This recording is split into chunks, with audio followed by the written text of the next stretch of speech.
What's the difference between awareness and consciousness?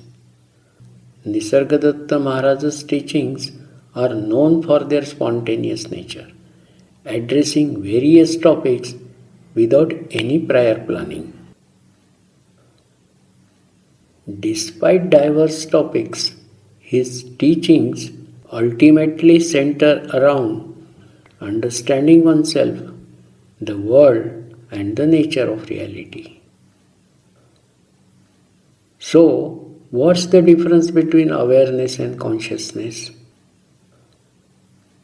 According to Maharaj, awareness is described as the fundamental unchanging state, while consciousness is considered a product of physical body and limited by it. Let's try to understand in detail the difference between awareness and consciousness in Nisargadatta Maharaj's own words.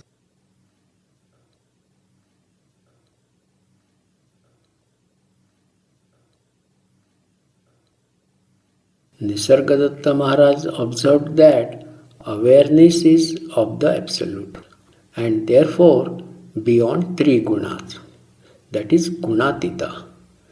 That means awareness is beyond three qualities and name and form, whereas consciousness is something fed by and limited by the food body. When the food body is destroyed, consciousness also disappears.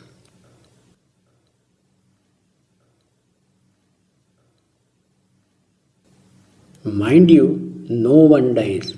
The body, made up of the five elements, mingles with the elements when it is lifeless. And the consciousness, which is subject to the three gunas, that is qualities, becomes free of the gunas. These gunas being sattva, rajas, and tamas respectively.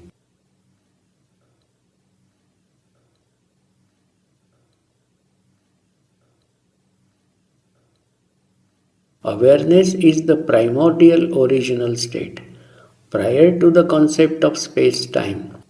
Needing no cause, no support, it simply is. However, the moment the consciousness arises on this original state of awareness, the sense I am arises, causing a condition of duality. Consciousness is a reflection of awareness against the surface of matter. One cannot think of consciousness apart from awareness, but there can be awareness without consciousness. Using the analogy of sun, there cannot be reflection of sun without the sun.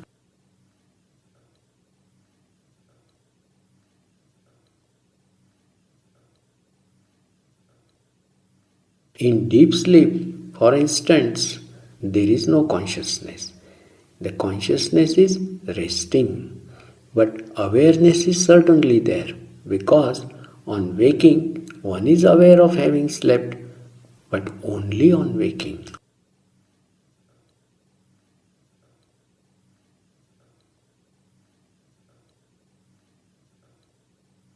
Think of awareness as the deep, calm ocean. It is always there, no matter what. Consciousness, on the other hand, is like the waves on the surface of that ocean. It is constantly changing and influenced by everything around it. It's kind of how our thoughts and feelings affect our experience of the world. Deep sleep is a good example. When we are fast asleep, our consciousness is resting, like the waves have calmed down. But the ocean itself, that is awareness, is still there. When we wake up, we remember sleeping, proving that awareness was present even when consciousness wasn't.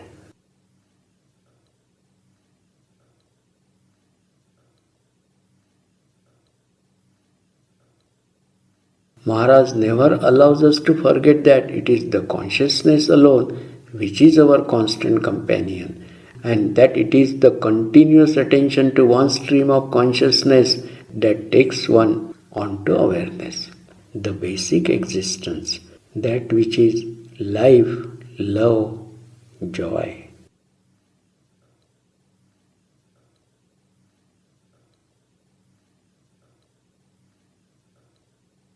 According to Sri Nisargadatta Maharaj, the very consciousness of being conscious is already a movement towards awareness.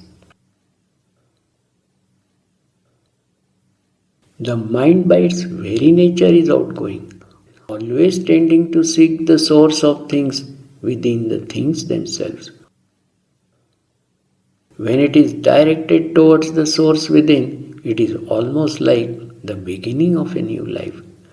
Awareness replaces consciousness. The I am, which is a thought in consciousness, ceases. In awareness, there is no thought. Awareness is the source of consciousness. Maharaj suggests that it is an excellent spiritual exercise to sit quietly and watch what comes to the surface of the mind.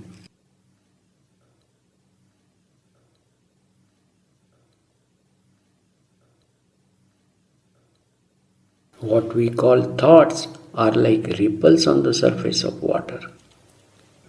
Thoughts always lead to identification or condemnation. They are products of preconceived notions and stand in the way of real understanding. Just as water is serene when free of ripples, so is the mind serene when free of thoughts, when it is passive and fully receptive.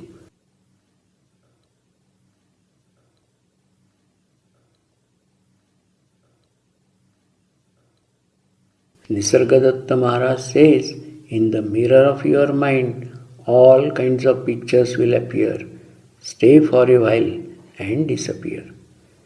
Silently watch them come and go. Be alert but not attached or repelled. It is important not to be involved.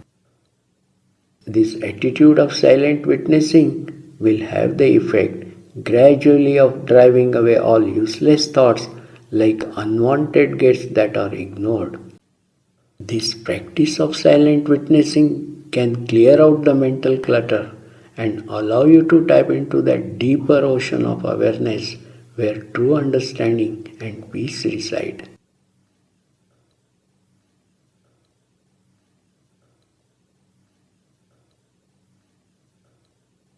By being thus within yourself, that is, in I amness, by watching the flow of mind without interfering or judging, as a dispassionate witness, the deep unknown will be encouraged to come to the surface of consciousness and release its unused energies to enable you to understand the mystery of the origin of life.